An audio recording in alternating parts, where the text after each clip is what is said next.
خب این هفتهمون یه دو سه روز عقب افتاد سیاوش و این دو سه روز عقب افتادن چه اتفاقاتی رو داره به هم میزنه. تو ایرانش اون موقع که ما صحبت کردیم من تو ایران شروع نشده بودیم به نه تظاهرات، نه درسته؟ نه. نشده بود. این تظاهرات ایران تو ایران شروع شده که هی داره اوج میگیره و بعد اولتیماتوم هم که ترامپ رژیم تو ایران داده که با سر به سر این تظاهراتی ها نذارین، نکشینشون وگرنه با من طرفین. و بعد دیروز گرفتیم خوابیدیم بلند شدیم دیدیم که مادورا تو ونزوئلا یهو ناپدید شد. آره. سوار کشتیه دارن میارنش نیویورک. اون رو زنش نمیدونم پسرش هم هست یا نه، اما یه چیزی که گفتن خوندم اینه اونو که همسرش، حالا دیگه نمیدونم. پسرش هم میخوان محاکمه کنن. حالا تو این گروه هست یا نه، اما خودش و زنش هستن. که نشون میده که اینا مسخره بازی های سوسیالیستی که توی آمریکای جنوبی اینا درست میکنن خیلی سالهاست دارن تحملشون میکنن که فقط محله رو به کثافت کشیدن. الان کوبا رو نگاه کن، یک کثافت خونه است فقط. مردم بدبختی و بیچارگی نمیدونن چیکار بکنن. یه ده قاطاق افتادن به جونشون به عنوان سوسیالیسم دارن پدرشون رو در میارن. اونم همینجوری میشه، کوبا هم همینجوری میشه، بالاخره همینجوری بالاخره تمامشون میکنه. حالا مسئله مهمترینش ایرانه که اینایی که تو ایران هستن خیلیشون فکر میکنن که میتونن برن فرار کنن برن ونزوئلا که دیگه جای این کارا رو جای اینجا رو ندارن. کجا دیگه میتونن برن؟ ترکیه که نمیتونن برن چون ترکیه قسمتی از ناتوه. از نه روسیه، ممکنه روسیه. تنها چیزی که ممکنه روسیه هم مرموز بخواد همه اینا رو، این قاطاقای خاورمیانه رو بخواد اونجا قبول بکنه. صحبتی که داشتیم میکردیم اینی که دنبال صحبتمون رو ادامه بدیم. اتفاقا که خودمختاری معنیش چیه؟ اتفاقا یه چیزی که نگاه میکردم دیروز دیدم که مسئله خودمختاری اینقدر تعریف فقط چیزش نیست، تعریف فقط لغتیش نیست که اونش هم مهمه که چه معنی داره، و تعریف فقط تاریخیش هم نیست که از کجا شروع شد، که از 1776 آمریکا شروع شد، انقلاب آمریکا شروع شد. این وارد دیسکورس جامعه بشری شد در واقع این خودمختاری فردی که انگلیسیش میشه sovereignty. یه چیزی که من دارم نگاه میکنم این تو خود ایران هم داره میفته دیگه. مردم دارن متوجه شدن که این کار اشتباهی بود که با آمریکا در افتادن. این الان خودش تو ونزوئلا دیشب نشون داد خیلی قشنگ. مردم آمریکا مردم ایران هم دارن این میفهمن. یه چیزی که اما من دیدم تو این بیانیه رضا پهلوی بود، نمیدونم دیدی یا نه. چیزی که به ترامپ نوشته. من رو خوندم. آره جالب بود. وقتی چیزی که اون تو من دیدم، حالا من خود تکست کاملش جلوم ندارم، نمیدونم قبلا دیدم حالا پیداش نکردم، اما از گزارش توی چیه اینجا الان ببینم این گزارش کجاست. این العربیه انگلیس اونجا این گزارش داده که وقت شاهزاده میگه شاهزاده واکنش به حمایت ترامپ از معترضان در ایران در شبکه ایکس نوشت: از رهبری قاطع و حمایت شما از هم میهنانم سپاسگزارم. هشدار شما به سرکردگان جنایتکار جمهوری اسلامی به ملت ایران قدرت و امید بیشتری میدهد. این یک قدم بیشتر از پدرشه. صحبت کردیم محمد رضا شاه یه قدم از رضا شاه جلو گذاشت که از سویچ کرد از انگلیس و آمریکا، حمایت آمریکا رو دنبال حمایت آمریکا بودن. این داره خیلی همون حرفو میزنه خیلی علنی محمد رضا شاه اینجوری نمیگه، اونجوری ادا در میورد که یه پادشاه از زمان کوروش آمده و مستقله و داره ایران اون کار میکنه. و بعد اضافه میکنه در جای دیگهش میگه امید به اینکه سرانجام رئیس جمهوری از ایالات متحده آمریکا قاطعانه در کنارشان ایستاده است.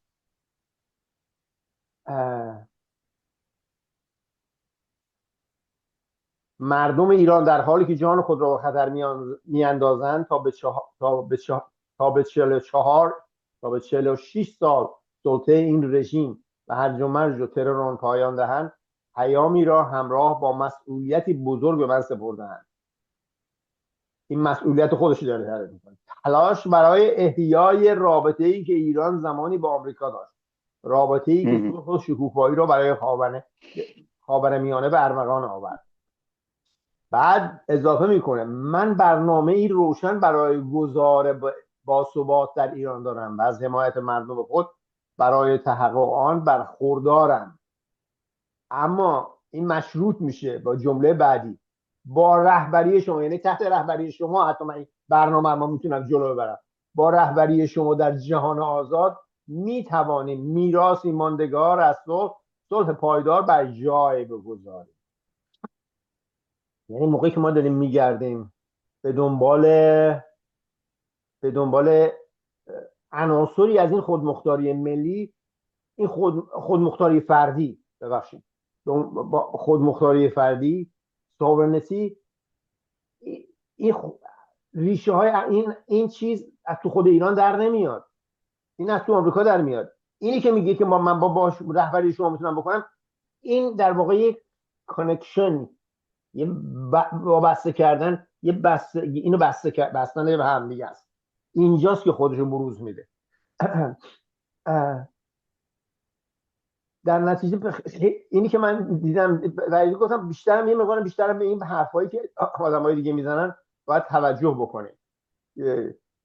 اون چیزی که تا اونجایی که خودشو متصل میکنه به آمریکا، اونا تقویت داره میکنه این عنصر رو در ایران.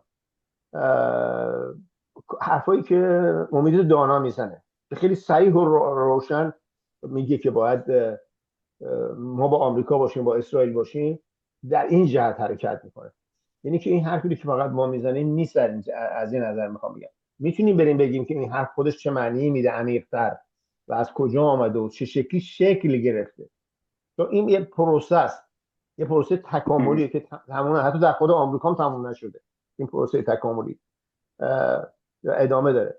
این توجه من جلب کرد که خواستم حالا دوست دارم ببینم تمام متن بزنم جلوم دوباره بخونم خیلی با دقت، ببینم چیز دیگه هم میگه اون تو. حالا نمیدونم اگه تو پیداش کردی. من یه بیانیه دیگه هم دادن، نمیدونم دیدی یا نه، 17 فعال سیاسی و مدنی درباره اعتراضات سراسری. نمیدونم تیترش دیدم، خیلی دیدم، فقط تیترش همین حرفی که میزنید چی توش میگه؟ بگو حالا بخون یه ذره روش بخون. اون چیزی که میگه اصلا نگاه بین‌المللی نداره، یعنی دقیقا جای این قضیه خالیه که همش اینه که مردم ایران، ما در کنار مردم ایران ایستاده ایم برای حق زندگی شایسته، آزادی، عدالت، کرامت انسانی و حاکمیت بر سرنوشت خیش. ما به نیروی انتظامی و امنیتی و هشدار میدیم که به مسئولیت واقعی خود حفاظت جان و امنیت مردم ایران پایبند باشند، نه اجرای فرمان سرکوب، نه ایستادن در برابر ملت. و بعد دوباره یه جا دیگه ادامه میده: هر گونه خشونت علیه مردم مشارکت مستقیم در جنایتی است که در حافظه تاریخی این سرزمین ثبت خواهد شد. امروز زمان انتخاب است. کنار ملت بایستید و صف خود را از سرکوبگران که رفتنی‌اند و باید پاسخگو باشند جدا کنید. ما بار دیگر تاکید میکنیم که تنها راه نجات ایران گذار از جمهوری اسلامی است، خواسته‌ای که نه موقتی و نه قابل سرکوب. آینده ایران بر نظمی دموکراتیک مبتنی بر حاکمیت مردم، منافع علمی و روابط عادی با همه کشورهای جهان استوار خواهد بود. خیلی کلیه، ولی هیچ صحبتی از این نیست که در رابطه با غرب، در اینی که چجوری وصل بشیم به، بالاخره سالها 46 ساله از اونها بریدیم یا حداقل با اونها ضدیت داشتیم. یه پیغام باید میداد که ما هیچ نفعی در این نمیبریم که هیچ، تازه بهترین راه حل اینه که خودمون رو وصل کنیم به اونا. این جاش خالیه. این یعنی خیلی نشون میده که چند قدم رضا پهلوی عقب داره. آره دقیقاً. رضا پهلوی عقب داره. این انتظار هم میره. این آره. روشنفکرای ایرانی همشون اینجوریه. فکر میکنن خودشون مثلا یه کاری رو میتونن بکنن. موقعی که سر صدا میشه فکر میکنن. البته اون موقعی که سر صدا نیست ساکتن با اون رژیمی که آره اون موقع بیانیه کنار ندادن. میاد. آره صحبت حقوق بیانیه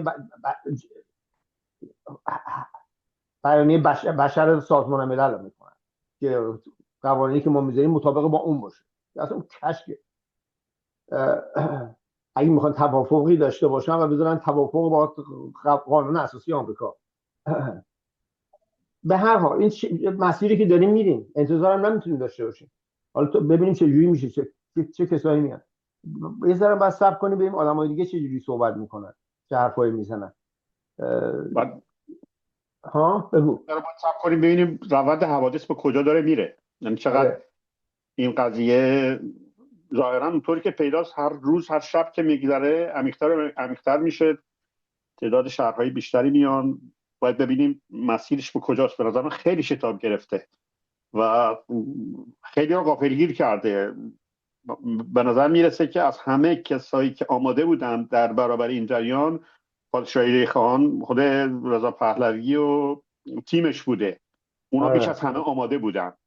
نمیدونم چقدر توافق بوده سر این قضیه با اسرائیل، با آمریکا، چقدر این قضیه از قبل تدارک دیده شده بوده، ولی احیانا منتظر این همچه قضیه‌ای بودن که اگر اتفاقی افتاد بتونن مداخله کنن. من حس میکنم که نیروهای اونا هستن تو داخل، مداخله میکنن.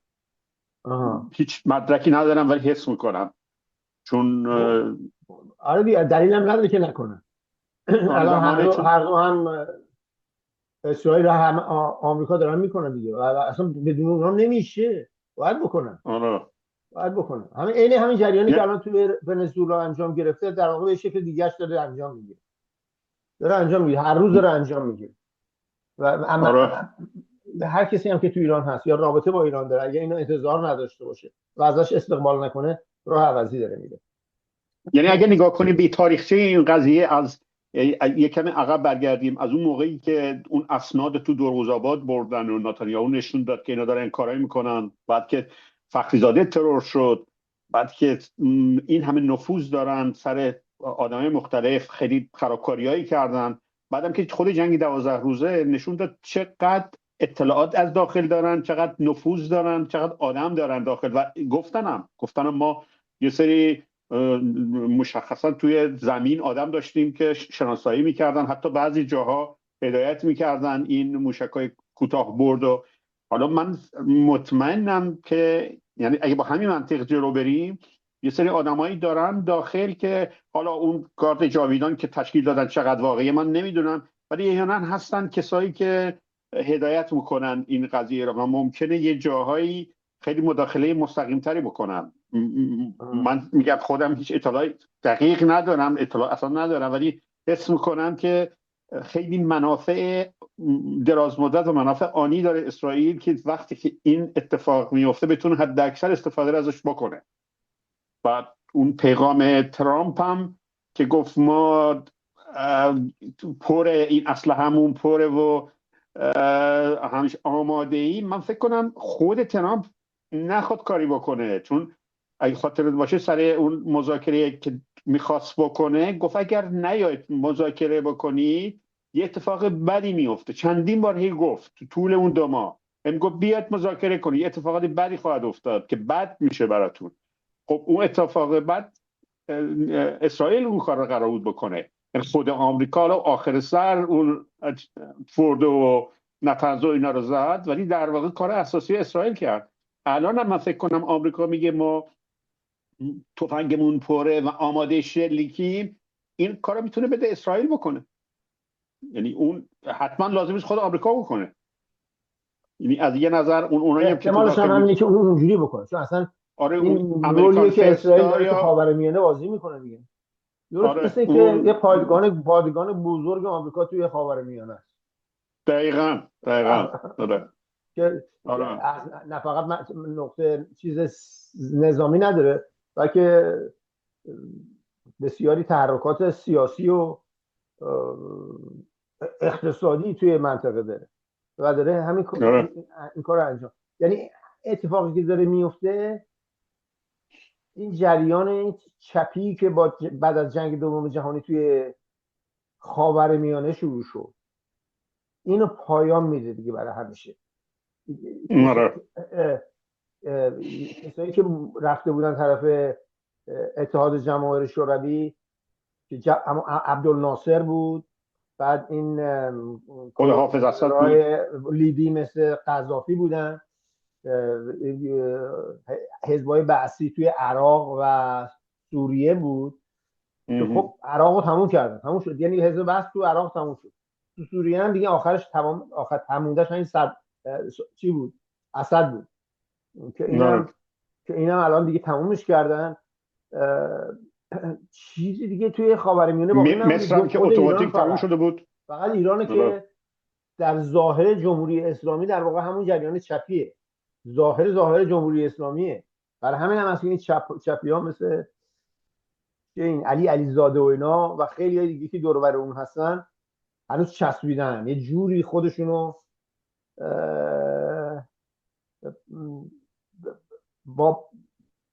وابسته به این رژیم تو جمهوری اسلامی میدونن که الان دیگه امیدشون هم داره میره. الان من نگاه کردم تیتر این حرف صحبت آخری که علیزاده میکنه، میگه آره دیگه تموم شده. تیترش اینه که حتمیه الان دیگه جریان تموم شد. هی خورد پاشو میکشید، هی کش میداد، دیگه آخری ها دیگه آمده دیگه میگه که آره فایده ای نداره، تموم شده جریان. این چیز جالبیه. بعد یه چیز دیگه هم که الان من ببینم، یعنی با خیلی‌ها که این روزا بحث میکنم، اینه که اون وابستگی به اون عقاید حالا چپی یا سوسیالیستی یا چیز گذشته خیلی کم رنگ شده. یعنی الان جایی که بتونن خودشون رو با اون تعریف کنن وجود نداره. قبلا میگفتم مثلا اتحاد شوروی یا مثلا چین کمونیست یا مثلا کوبا یا ونزوئلا یا آلبانی، هیچ کدوم از اونا نیست. اتفاقا همه اینا رژیم‌های خودکامند، رژیم‌هایی هستند که به تجربه هم روشنفکرها هم مردم ایران فهمیدن که این رژیم‌ها به جز بدبختی براشون ندارن. هیچ نمونه نمیتونن مثال بزنن که آقا اون عقاید عدالت طلبانه و خوب و سوسیالیستی که ما داریم چجوری پیاده شده. تو یه جایی مثل روسیه منجر شد به اون جایی که حتی از ایران فعلی خیلی بدتر بود. امتیازایی که داشتن رهبران و اون نخبه ها، اون کسایی که از جامعه جدا بودن و مردم عادی، هیچ نمونه نیست. الان دنیا از نظر خیلی اینا تقسیم شده به دو تا نیروی بزرگ. یکی نیروی آدمایی که حکومت‌های خودکامه تیپ چین، کره شمالی، بلاروس، ایران، روسیه، ونزوئلا. یه سری رژیمایی هم هستن، رژیمایی که اساساً بر پایه دموکراسی هم. حالا آمریکا رأسش، اتحادیه اروپا، ژاپن، استرالیا، کانادا، این کشورها. برای خیلی ها این انتخابه که ما با کدوم میخوایم بریم، با بریکس و هند و یک سری کشورهایی که میخوان ظاهراً از آفریقای جنوبی اینا که این وسط میخوان این وسط باشن دیگه. کنفرانس غیر متحد هم که تموم شد، راه دیگه نیست. ما باید انتخاب کنیم. بعدم نمونه مثبت از اون هست. یعنی وقتی که نگاه بکنی به آمریکا، از نظر تاریخی آمریکا تداوم داشته، تونسته از اون تو این 250 سال نه فقط 13 تا ایالت تبدیل شده 50 تا ایالت، تونسته خیلی مسائل خودش رو حل بکنه، بلکه بزرگترین مدافع اروپا هم بوده که بعد از شکست فاشیسم و نازیسم بزرگترین کمک رو کرده که اروپا سر پایس بلند شه، ژاپن بلند شه و بزرگترین سد دفاعی در مقابل اون بولشویسم یا اون نوع مارکسیسم روسی بوده. و الان هم برای ایران هیچ انتخاب دیگه نیست، یا باید بری طرف رژیم‌های خودکامه، اون چیزی که تا الان بوده، یا که وصل بشی به اون چیزی که قبلا بهش وصل بودی، به آمریکا، اونجوری که سیستم شاه بود.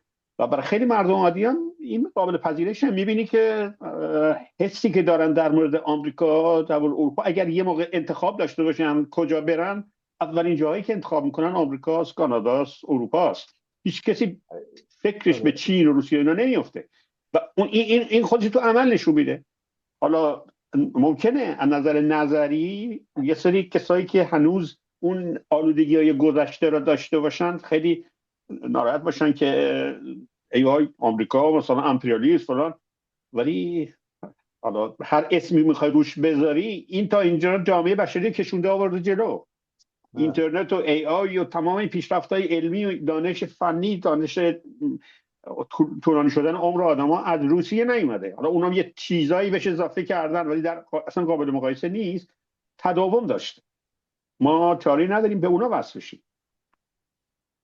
یه چیزی جالبش که آدم نگاه میکنه اینه که اون راههای دیگم باز نیست که مثلا بخوای به طرف چین بری و یا روسیه بری. الان این راه بعد از جنگ دوم جهانی یه گشایشی وجود داشت که کشورهای مثل مصر و عراق و سوریه و اینا یه حالت که در محور شمال شمالی بودن.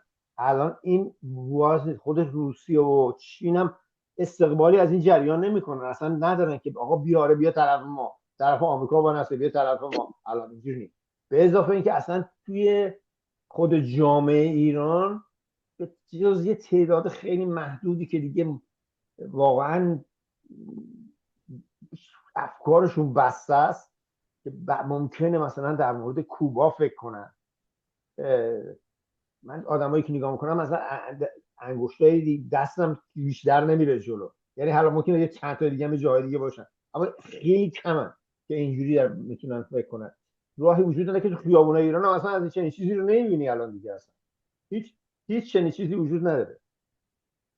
الان تعداد به نظر میاد که تعداد اینایی که میان میگن شاه و پهلوی و اینا بیشتر داره میشه، اما اینا من بیشتر اونجوری نگاه میکنم، یعنی میگم وقتی بهش میگن شاه و پهلوی در واقع یعنی آمریکا. اون جنبش من دارم میبینم، یعنی اون واضح داره میشه. اینی که بخواد حالا یه شاهی بیاد و تو ایران دوباره یه سلطنت برقرار بشه، همون بساط محمد رضا شاه رو برقرار بکنه، اون کبکبه و دبدبه رو بخواد راه بندازه، بعید میدونم. توی خود جنم رضا پهلوی هم نمیبینم. حالا اینکه تا چه حد بخواد به این فشارها بخواد هم بشه، اونو باید آدم صبر کنه و ببینه. اما تا اینجاش که من دارم نگاه میکنم داره، یعنی در واقع خودش رو در چیزی تحت رهبری آمریکا داره میذاره الان دیگه. خیلی ساده داره میذاره، میگه من برنامه‌هایی دارم اما این برنامه در چیز شماست، در چیز حمایت شماست که اینش درسته. اگه برنامه داره که خب برنامه داره دیگه، نمیتونه آدم بگه داره یا نداره. اون آدم میتونه بعداً ببینه. کار سختی نیست. اینجوری هم نیست که اینو فقط میتونیم بدونیم که اون برنامه کار ساده ای نیست که هیچ کسی، نه اینکه فقط رضا پهلوی، هیچ کسی دیگه هم نمیتونه روی کاغذ برداره بیاره بذاره که واقعا ایران رو بعد اینجوری داره هر درست کرده و جلو، بدون همکاری وسیع از چیزای متفکر توی اروپا و آمریکا و خود جامعه ایران که بتونن مراکز تفکر درست کنن، مراکز تفکر خودشون رو درست کنن، مراکز تحقیقی خودشون رو درست کنن که مسائل از نزدیک شروع کنن بررسی کردن. هیچ کسی نمیتونه به این جریان بلندش بیاد و بگه که آقا من یه برنامه دارم. اون ممکنه برنامه اولیه برای این حرفی که داره میزنه برنامه اولیه است، یا اون چیزایی که قبلا با هادی بود صحبت میکردم تو اون برنامه چیز رضا پهلوی میگن گفته شده که آره اینا هیچ کدومش بد نیست اونجوری به اون معنا، اما به این من که بخوای یه برنامه است میتونه این مسئله رو حل بکنه. مسئله اینا خیلی چیزه، یعنی الان اول کاره فقط هم با صبر میتونیم بریم دنبالش بکنیم. این دفعه نتونستیم این مسئله خود مختاری رو به طور مشخص تو آمریکا رو دنبال بکنیم که نمیخوام با این جریان الان قاطیش بکنم. چی میشه؟ یه ذره فکر رو عوض میکنم. اینی که صحبت دیگه اگه داری بگو. من یه چیز کوتاهی بگم راجع به همین گذشته انقلاب 22 بهمن، اون اتفاقی که افتاد سال 57. و خیلی که صحبت میکنم، حالا به خصوص کسایی که طرفدار رضا پهلوی هم نیستن، یا کریتیک دارن یا وحشت دارن از اینکه اونا بیان، همش اون تجربه سال 57 میگن ما هم کاملا اعتماد کردیم به خمینی، همه اعتماد کردن و بعد که اومد یه چی دیگه از آب در اومد، دمار از روزگار همه در برد. ولی در نظر نمیگیرن که اون دقیقاً مخالف اون جهت کلی جهانی بود. یعنی شاه داشت با آمریکا کار میکرد، حالا یه کمی همین آخریه میگفت ملی و استقلال و کوروش و داریوش و اینا، ولی در واقع تو اون جهت داشت حرکت میکرد. اینا اومدن زدن کاملا مسیر رو عوض کردن، توی مسیر دیگه میخواستن برن. بعدم آگاهی که مردم تو اون تاریخ داشتن اصلا قابل مقایسه نیست با آگاهی فعلا. ابزاری که الان هست برای اطلاع رسانی، حالا هم اینترنت، همین رادیوها و تلویزیون‌های مختلف که هست، خود مردم اینقدری که یوتیوب داخل دارن پر میکنن میفرستن، اصلا قابل مقایسه نیست. و تست بدی که این حکومت‌های خودکامه دادن، یعنی هم خود جمهوری اسلامی هم روسیه و چین و اینایی که در واقع از این استیصالی که تو ایران به وجود اومده بود سوء استفاده کردن. نفت ارزون خریدن، جز بنجل دادن، سر مواقعی که اینا احتیاج به کمک داشتن کمک نکردن. حتی تو بعضی زمین‌ها دست اسرائیل رو باز گذاشتن تو جریان سوریه و اینا، و فهمیدن که اینا هیچ گولی به سرشون نزدن. یعنی یه آگاهی جمعی هست که این طرف معجزه نمیکنه، ما باید به اون طرف نگاه کنیم. به اضافه اینه که اینقدر مسائل لاینحل تو ایران هست. الان مسئله زنا یه مسئله ایه که بالاخره باید حل بشه. نصف جامعه از بسیاری چیزا محروم بودن. مسئله ملیت ها رو خیلی یا یه عده سعی میکنن بکنن زیر قالی که وجود نداره، یا که میخوان بترسونن بگن این قضیه یعنی تجزیه طلبی، یعنی گریز از مرکز. من اصلا توش گریز از مرکز نمیبینم، ولی یه سری خواستای به حق هست. الان آذربایجان کمتر هست تو این جریان، اصلا آدم نمیشنوه. از قزوین به اون طرف اصلا نیست. شاید یکی از دلایلش این باشه که اونا احساس میکنن که تو دوره پهلوی، تو اون نوستالژی که خیلی‌ها بهش دارن، به اونا اهمیت نمیدادن، زبانشون رو اهمیت نمیدادن، آداب و رسومشون اهمیت نمیدادن، به زبان محلی نمیتونستن تو مدرسه، توی ادارات اینا صحبت بکنن. یا کردا کمن، خیلی کم الان شرکت میکنن. یه سری مسائل دارن. با این مسائل باید حل بشه یا حداقل به بحث گذاشته بشه. اگر که جمهوری اسلامی بره یه حکومتی رضا پهلوی یاد، اولا اون اقتدار جمهوری اسلامی نداره که بتونی سر 4 روز بگیره و ببنده. بعدم این مسائل اینقدر زنده است، اینقدر عمیقه که باید بهش پاسخ بدن. مسائل واقعی هم هست. یه کرد میگه چی میخواد؟ میگه آقا منم دلم میخواد مثل فارس بتونم به زبان خودم صحبت کنم، لباس خودم رو بپوشم، همبستگی داشته باشم با بقیه. ترک به همین ترتیب. یعنی همه میگن یک پارچگی میهنی معنیش اینه که دور مرز بکشی، چوب بزنه بگه واقعا اینجا ایرانه، کسی به این چوبا رو جابجا نکنه. یک پارچگی میهنی یعنی توی اذهان مردم احساس تمایل بکنن، احساس وابستگی بکنن به این کشور، که احساس کنن به حساب میان، آزادی دارن، آزادی بیان دارن، آزادی عقیده دارن، آزادی انتخاب مذهب، لباس، پوشش، زبان. این خواسته ها وجود داره الان، بسیار عمیقه. سر مذاهب الان سنی‌ها واقعا تو این 46 سال خیلی بهشون ستم شده. بهایی ها همینطور، اقلیت‌های خیلی از این گروه های صوفی و یارستان و از این چیزها هست که اینا مسائلی که تو جامعه هست. یعنی هیچ رژیمی، یعنی مگر مثلا اگر رضا پهلوی اینو بیان خیلی سریع یه توسعه اقتصادی بیارن، تولید ثروت بکنن، اشتغال ایجاد بکنن، خب آره اون ممکن تا یه دوره به قیمت اینکه آقا ببین ما داریم کارا میکنیم یه کمی صبر کنید یا توجیه کنن. ولی منم امید اونو ندارم. یعنی اینو دارم که کلی بحث این مسائل را میفته که همشون سرنخش میاد که آقا ما آزادیم، عقاید خودمون داشته باشیم، زبان خودمون رو داشته باشیم. و اون آزادی یکی از نکات، یکی از اون موادیه که بعد از رفتن جمهوری اسلامی زیاد سرش صحبت خواهد شد. آره.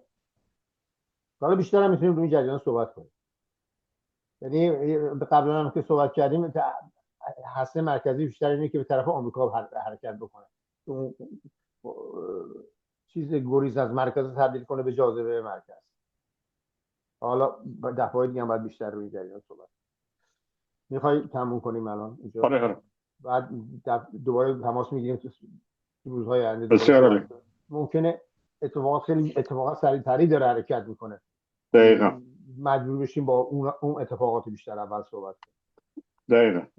خیلی خوب شد امروز رو داشتیم. بسیار عالی. تا بعدا. قربان.